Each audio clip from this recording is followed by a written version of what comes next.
여러분, 오늘 아침에 뭐 하셨어요? 혹시 스마트폰으로 문자 보내셨나요? 늘 말하고 읽고 쓰는 이 글자를 만드신 세종에 대해 따뜻한 이야기 나누고 싶어서요. 세계적으로 수천 개가 넘는 글이 있지만 우리 한글 말고는 그 어느 글도 누가 왜 만들었는지 알지 못한대요. 그런데 이 한글을 만든 세종은 밤마다 눈이 멀어가면서 만들었습니다. 신하들한테 죽여달라는 소리까지 들으면서요. 조선의 왕 중에 스스로 눈을 멀게 한 왕이 있습니다. 밤마다 몰래 무언가를 만들었습니다. 촛불 하나에 의지해서요. 신하들 몰래, 가족들 몰래, 홀로 밤을 지새웠습니다. 그러던 어느 날, 신하들이 이걸 알게 됐습니다. 그리고 격렬하게 반대했습니다.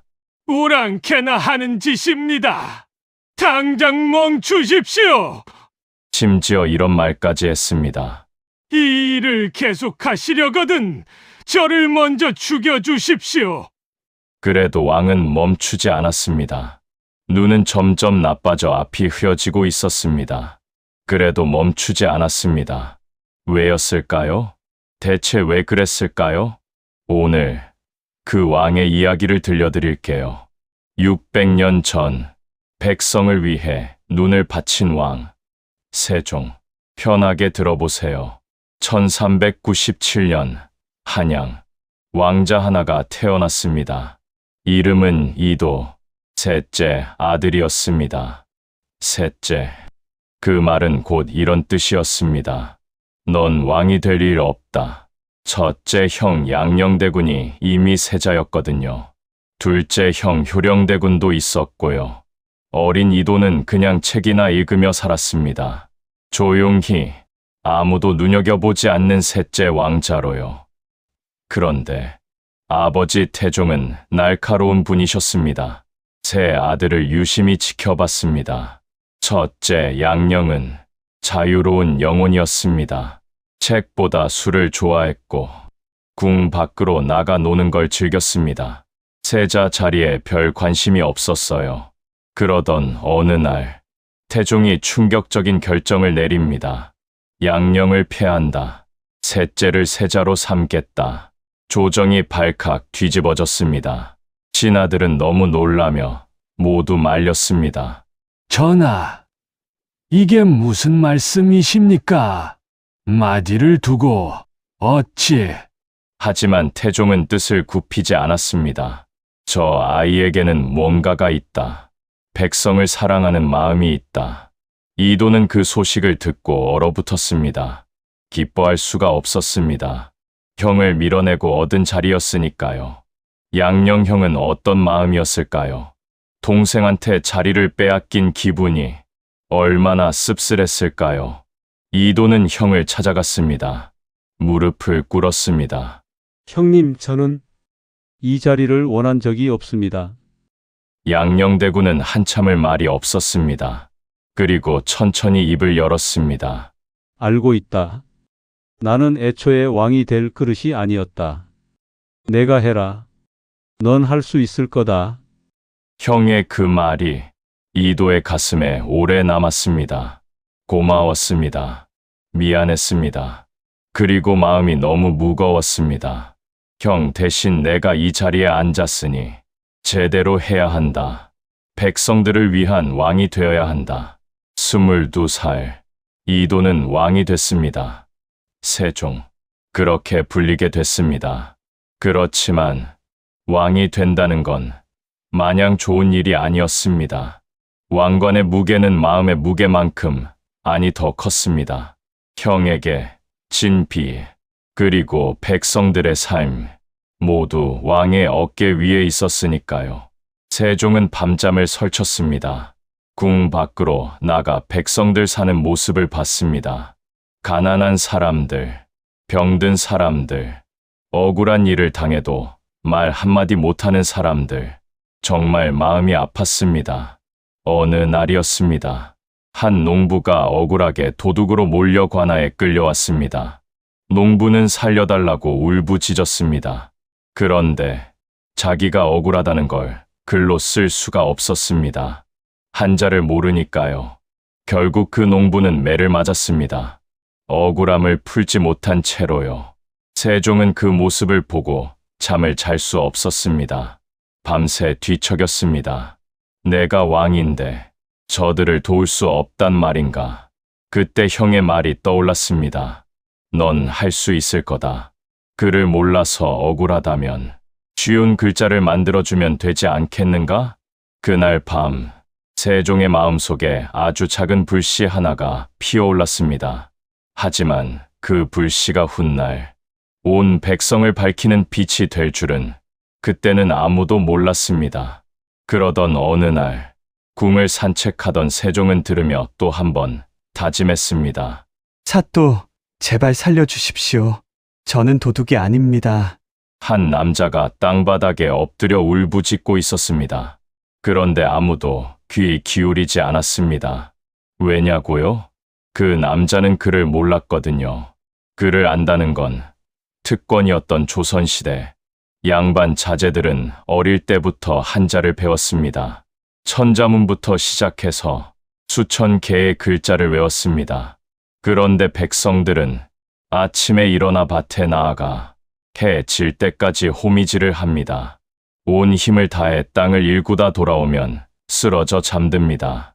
글을 배울 시간이 어디 있겠습니까? 글을 가르쳐 줄 사람이 어디 있겠습니까? 그래서 대부분의 백성들은 평생 자기 이름을 쓸 줄도 읽을 줄도 쓸 줄 몰랐습니다. 그저 처 자식과 먹고 살기 바빴으니까요. 그러니 억울하다고 도둑이 아니라고 외칠 뿐이었습니다. 경기도 어느 작은 마을의 농부인 그는 그저 성실히 농사 짓는 일밖에 모르는 어린 딸과 부인과 가난해도 행복해하며 살아가는 김돌쇠랍니다. 그런데 어느 날 마을 부잣집에서 도둑이 들었습니다. 곡식 10섬이 사라졌습니다. 분명 이 마을 놈짓이다. 김돌쇠, 내 놈이 의심스럽다. 김돌쇠는 당황했습니다. 저는 아닙니다. 그날 밤 저는 아픈 딸을 간호하고 있었습니다. 하지만 부잣집 주인은 콧방귀를 뀌었습니다. 증거가 있느냐? 글로 써서 내놔봐라. 글로 써서 내놔라. 그 말에 김돌쇠는 얼어붙었습니다. 글을 모르니까요. 자기가 그날 밤 집에 있었다는 걸 증명할 방법이 없었습니다. 김돌쇠는 관아에 끌려갔습니다. 매를 맞았습니다. 10대, 20대. 억울합니다. 저는 정말 아닙니다. 그가 아무리 외쳐도 사또는 듣지 않았습니다. 글로 된 증거를 내놓지 못하면 내 놈이 범인이다. 결국 김돌쇠는 도둑으로 몰렸습니다. 곤장 50대를 맞고 마을에도 쫓겨났습니다. 아내와 딸은 울며 따라 나섰습니다. 추운 겨울이었지만 갈 곳이 없었습니다. 며칠 후 김돌쇠의 겨우 5살 난 어린 딸이 추위에 죽었습니다. 그를 몰라서 억울함을 증명하지 못해서 한 가정이 무너졌습니다. 이 이야기가 세종의 귀에 들어갔습니다. 신하가 보고했습니다. 전하, 경기도에서 억울한 일이 있었사옵니다. 세종은 자세히 들었습니다. 듣고 또 들었습니다. 그날 밤 세종은 잠을 이룰 수 없었습니다. 창밖을 바라봤습니다. 차가운 달빛이 내려앉아 있었습니다. 그를 몰라서 죽었다. 5살 아이가 그를 몰라서. 세종의 눈에서 눈물이 흘렀습니다. 왕이 우는 모습을 아무도 보지 못했습니다. 혼자였습니다. 어두운 방에서 백성의 죽음 앞에서 왕은 혼자 울었습니다. 한자가 뭐라고 수천 개의 글자를 외워야 한다는 게 말이 되는가? 세종은 주먹을 쥐었습니다. 백성들이 하루면 배울 수 있는 글자, 누구나 쓸 수 있는 글자, 내가 만들겠다. 그날 밤부터 세종의 방에는 밤늦도록 불이 꺼지지 않았습니다. 왕이 무엇을 하는지 아무도 몰랐습니다. 신하들도 왕비도 아무도요. 전하, 이 일을 계속하시려거든 신을 먼저 죽여주십시오. 한 신하가 바닥에 머리를 박으며 외쳤습니다. 세종은 그 모습을 가만히 내려다봤습니다.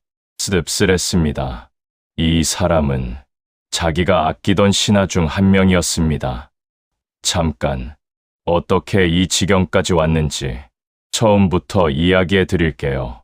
세종이 글자를 만들기 시작한 건 아무도 모르게 조용히 시작된 일이었어요.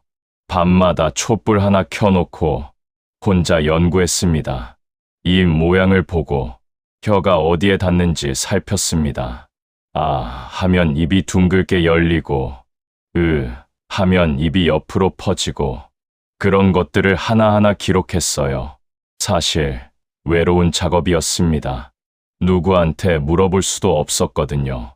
왕이 글자를 만든다는 소문이 나면 신하들이 가만히 있지 않을 게 뻔했으니까요. 그래서 세종은 입을 꾹 다물고 밤마다 혼자 고민했습니다. 그런데 비밀이란 건 오래 숨기기 어려운 법인가 봅니다. 몇 년이 흐르자 슬슬 소문이 돌기 시작했습니다. 전하께서 무언가를 만들고 계신다더라. 새로운 글자라는 게 사실이냐? 신하들 사이에서 웅성거림이 커져갔습니다. 그리고 1443년 세종은 드디어 글자를 완성했습니다. 28개의 글자. 백성들도 하루면 배울 수 있는 쉬운 글자였어요. 세종은 기뻤습니다. 드디어 해냈구나. 이제 백성들이 글을 읽고 쓸 수 있겠구나. 하지만 세상은 세종의 생각처럼 흘러가지 않았습니다. 세종이 새 글자를 발표하자마자 조정이 벌집을 쑤신 것처럼 난리가 났어요. 전하, 이게 대체 무슨 일이옵니까? 지편전 부제학 최만리가 앞으로 나섰습니다. 얼굴이 벌겋게 달아올라 있었어요. 우리 조선은 대대로 중국의 글자를 써왔습니다. 그런데 갑자기 새 글자를 만든다니요. 이건 오랑캐나 하는 짓입니다. 오랑캐. 그 말에 세종의 눈이 흔들렸습니다. 아팠습니다. 백성을 위해 만든 건데 오랑캐 취급을 받다니요. 최만리는 멈추지 않았습니다. 중국이 알면 어찌 되겠습니까? 조선을 야만의 나라로 볼 것입니다. 제발 이 일을 거두어 주십시오. 최만리만이 아니었어요. 다른 신하들도 하나둘 나섰습니다. 전하, 한자만으로도 충분합니다. 백성들이 글을 알면 오히려 나라가 어지러워집니다. 1000년을 써온 한자를 버리시렵니까? 세종은 가만히 듣고 있었습니다. 1명, 2명, 3명. 반대하는 신하가 점점 늘어나며 세종 편을 드는 사람은 거의 없었습니다. 세종은 문득 외로워졌습니다. 나는 틀린 걸까? 내가 너무 앞서간 걸까? 손끝이 떨렸습니다. 하지만 티를 내지 않았습니다. 그때였습니다. 최만리가 바닥에 무릎을 꿇더니 이마를 땅에 박았습니다. 전하, 이 일을 계속하시려거든 신을 먼저 죽여주십시오. 조정이 조용해지면서 숨소리도 들리지 않았습니다. 모두가 세종을 바라봤습니다. 세종은 천천히 입을 열었습니다. 최만리, 내가 백성의 삶을 아느냐? 글을 몰라 억울해도 호소 못하는 백성을 본 적이 있느냐? 자기 이름도 못 쓰는 아이들을 본 적이 있느냐? 너희는 모른다. 나나 너희는 모두 태어날 때부터 글을 배웠으니까. 밥 먹듯이 한자를 익혔으니까. 아니 글을 몰라서 부당한 일을 당한 적 없을 테니까. 백성의 고통을 모르는 거다. 세종은 자리에서 일어섰습니다. 신하들을 쭉 둘러봤습니다. 나는 멈추지 않겠다. 이 글자가 백성을 살릴 것이다. 반대하고 싶으면 해라. 하지만 나는 내 백성을 위해 계속 만들 것이다. 세종은 돌아서서 나갔습니다. 등 뒤로 신하들의 웅성거림이 들렸습니다. 하지만 뒤돌아보지 않았어요. 그날 밤 세종은 다시 촛불을 켰습니다. 혼자 아무도 없는 방에서 떨리는 손으로 붓을 들었습니다. 백성들아, 조금만 기다려라. 내가 반드시 해내겠다. 그날 이후로 왕의 방에는 이상한 일이 생겼습니다. 밤마다 불이 꺼지지 않는 일이었습니다. 한밤중에도 새벽에도 창문 틈으로 희미한 촛불 빛이 새어나왔습니다. 궁궐 사람들은 수군거렸습니다. 전하께서 대체 뭘 하시는 거지? 사실 세종은 멈추지 않았습니다. 신하들이 아무리 반대해도 죽여달라고 외쳐도 세종은 포기하지 않았습니다. 대신 방법을 바꾸어 낮에는 평소처럼 정사를 받습니다. 신하들 만나고 보고받고 결정 내리고 아무 일 없는 것처럼 일하셨습니다. 하지만 밤이 되면 달라졌습니다. 신하들이 물러가고 궁궐이 조용해지면 세종은 작은 방으로 들어갔습니다. 촛불 하나 켜놓고 종이와 붓을 꺼내놓고 혼자만의 시간이 시작됐어요. 세종은 거울을 놓고 자기 입을 봤습니다. 입을 열어봅니다. 둥글게 열리네요. 입이 조금 달라집니다. 입술이 동그래지네요. 이상한 광경이었어요. 조선의 왕이 밤마다 거울 보면서 혼자 중얼거리고 있으니까요. 누가 봤으면 미친 사람인 줄 알았을 거예요. 하지만 세종은 진지했습니다. 한 글자, 한 글자, 소리가 어떻게 나는지 연구했습니다. 혀의 위치도 살폈습니다. 고 소리를 낼 때는 혀뿌리가 목을 막고, 노 소리를 낼 때는 혀끝이 잇몸에 닿고, 무 소리를 낼 때는 입술이 닫히고, 세종은 이 모든 걸 기록했습니다. 밤새도록요. 그러던 어느 날 밤이었습니다. 문이 살짝 열리면서 왕비 소헌왕후가 걱정스러운 얼굴로 들어왔습니다. 전하, 또 주무시지 않으셨군요. 세종은 고개를 들었습니다. 촛불에 비친 얼굴이 많이 지쳐 보였어요. 소헌왕후가 조용히 다가왔습니다. 세종 곁에 앉았어요. 전하, 용안이 많이 수척해지셨습니다. 제발 좀 쉬십시오. 세종은 아내의 손을 잡았습니다. 따뜻했습니다. 미안하오. 걱정을 끼쳐서. 하지만 멈출 수가 없소. 왜요? 왜 이렇게까지 하시는 겁니까? 세종은 창밖을 바라봤습니다. 달이 떠 있었습니다. 저 달 아래 지금도 그를 몰라 우는 백성이 있을 거요. 자기 이름도 못 쓰는 아이가 있을 거요. 그 생각을 하면 잠이 오지 않소. 소헌왕후는 말이 없었습니다. 남편의 얼굴을 바라봤습니다. 수염 사이로 주름이 깊어져 있었고 눈가에 다크서클이 내려앉아 있었습니다. 왕비의 눈에 눈물이 고였습니다. 이 사람은 정말 백성을 사랑하는구나. 그래서 이렇게 신하들의 반대에도 온 힘을 다하는구나. 라고 생각했습니다. 소헌왕후는 일어섰습니다. 문 앞에서 멈췄어요. 전하, 저는 전하를 믿습니다. 하지만 제발 몸은 챙기세요. 그리고 조용히 나갔습니다. 세종은 한참 동안 닫힌 문을 바라봤습니다. 부인의 걱정스러운 눈빛이 안타까웠습니다. 미안했어요. 아내한테, 아이들한테. 하지만 지금 멈출 수 없었습니다. 세종은 다시 붓을 들었습니다. 조금만 더 하면 된다. 그렇게 1년, 2년, 3년. 세종은 밤잠을 줄여가며 연구했습니다. 그러다가 몸이 버티질 못했어요. 눈이 점점 흐려졌습니다. 촛불 아래서 너무 오래 글씨를 봐서 시력이 나빠진 거예요. 어이가 불려왔습니다. 세종을 진찰하더니 얼굴이 굳어졌습니다. 전하, 이러시다간 눈을 잃으실 수 있사옵니다. 제발 밤 작업을 멈추소서. 세종은 가만히 듣고 있었습니다. 그리고 천천히 말했습니다. 눈이 멀면 그때 멈추겠다. 전하, 아직은 보이니까, 아직은 할 수 있으니까 멈출 수 없다. 어인은 더 말하지 못했습니다. 왕의 눈에서 무언가를 봤거든요.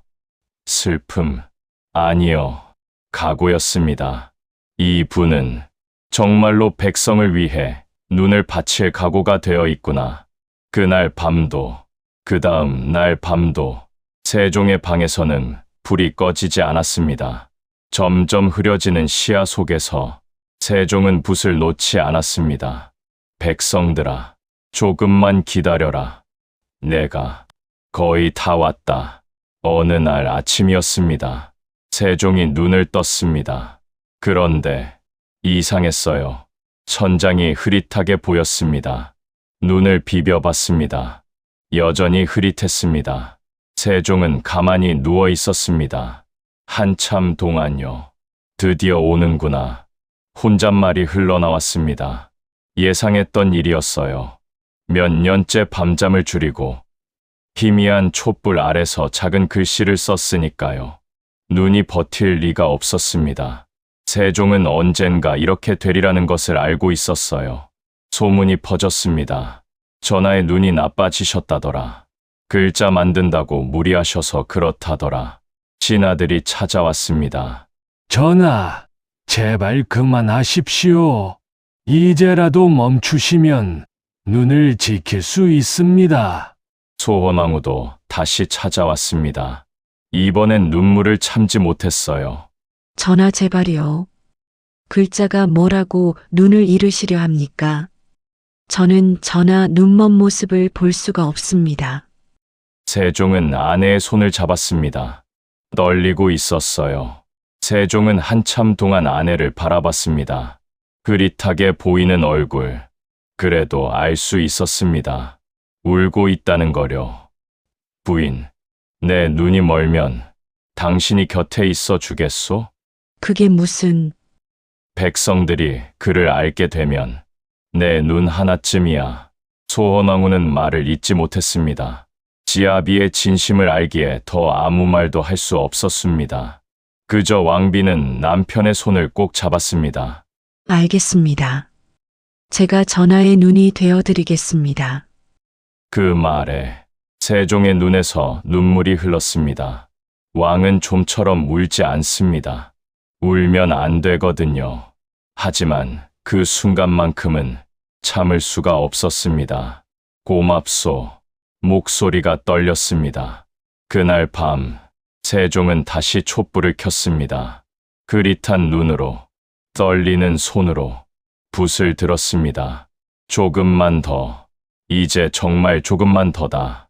그리고 드디어 1443년 겨울, 세종은 붓을 내려놓았습니다. 손이 떨렸습니다. 눈앞이 흐릿했습니다. 하지만 웃고 있었어요. 종이 위에는 28개의 글자가 적혀 있었습니다. 고, 노, 덜, 이, 아, 어, 오, 우. 백성들도 하루면 배울 수 있는 쉽고 아름다운 글자였습니다. 세종은 한참 동안 그 글자들을 바라봤습니다. 흐릿하게 보였지만 세상에서 가장 아름다워 보였어요. 해냈다. 드디어 해냈다. 눈물이 뺨을 타고 흘러내렸습니다. 3년 뒤 1446년 음력 9월 세종은 이 글자를 세상에 내놓았습니다. 이름은 훈민정음, 백성을 가르치는 바른 소리라는 뜻이었습니다. 세종은 직접 서문을 썼습니다. 들어보실까요? 나라의 말이 중국과 달라. 한자와는 서로 통하지 아니하여 어리석은 백성들이 말하고 싶은 것이 있어도 끝내 제 뜻을 펴지 못하는 사람이 많다. 내가 이를 가엾이 여겨 새로 28자를 만드노니 사람마다 쉽게 익혀 날마다 쓰는데 편하게 하고자 할 따름이다. 어리석은 백성이라고 썼지만요. 세종은 백성이 어리석다고 생각하지 않았어요. 다만 기회가 없었을 뿐이라고 생각했습니다. 글을 배울 기회, 자기 생각을 표현할 기회. 세종은 그 기회를 만들어 주고 싶었습니다. 자기 눈을 바쳐서요. 여러분, 지금 이 글을 읽고 계시죠? 아니면 듣고 계시거나요? 한번 생각해 보세요. 지금 이 순간, 우리가 읽고 듣는 이 글자, 어디서 온 걸까요? 600년 전, 한 사람이 밤마다 잠을 줄여 눈이 멀어가는 걸 알면서도 멈추지 않았습니다. 신하들이 오랑캐 짓이라고 욕해도 참았습니다. 죽여달라는 말을 들으면서도 포기하지 않았습니다. 왜요? 우리 때문이었어요. 아직 태어나지도 않은 600년 뒤에 우리를 위해서요. 세종은 백성을 믿었습니다. 그를 알면 달라질 거다. 자기 생각을 표현할 수 있게 되면 더 나은 삶을 살 수 있을 거다. 그 믿음 하나로 눈을 바쳤습니다. 그리고 지금 우리는 그 선물을 받아 쓰고 있습니다. 아침에 눈 뜨면 스마트폰을 봅니다. 한글로 된 메시지를 읽습니다. 카카오톡으로 밥 먹었어? 라고 보냅니다. 아무렇지 않게요. 너무 자연스러워서 고마운 줄도 모르고요. 유네스코에서도 인정했습니다. 세계에서 가장 과학적인 문자, 가장 배우기 쉬운 문자, 그게 우리 한글이에요. 세종이 바란 건 뭐였을까요? 백성들이 그를 알았으면, 억울한 일 당해도 말할 수 있었으면, 자기 이름 석자 쓸 수 있었으면, 그 소박한 바람이 600년이 지난 지금 이렇게 큰 선물이 됐습니다. 오늘 하루 한글로 누군가에게 연락해 보시는 건 어떨까요? 오랫동안 연락 못한 친구에게, 멀리 사는 자녀에게, 아니면 손주에게 보고 싶다, 사랑한다, 고맙다, 짧아도 괜찮아요. 그 짧은 문자 하나에 600년 전 왕의 마음이 담겨 있습니다. 백성을 사랑한다. 너희가 행복했으면 좋겠다. 그 마음이요. 세종대왕, 그가 우리에게 남긴 건 글자만이 아니었습니다. 사랑이었습니다. 오늘도 한글로 하루를 시작하는 우리, 가끔은 고마워해도 좋을 것 같습니다. 600년 전, 그 밤을 지새운 왕에게요. 백성을 가르치는 바른 소리, 훈민정음. 세종대왕님, 감사합니다.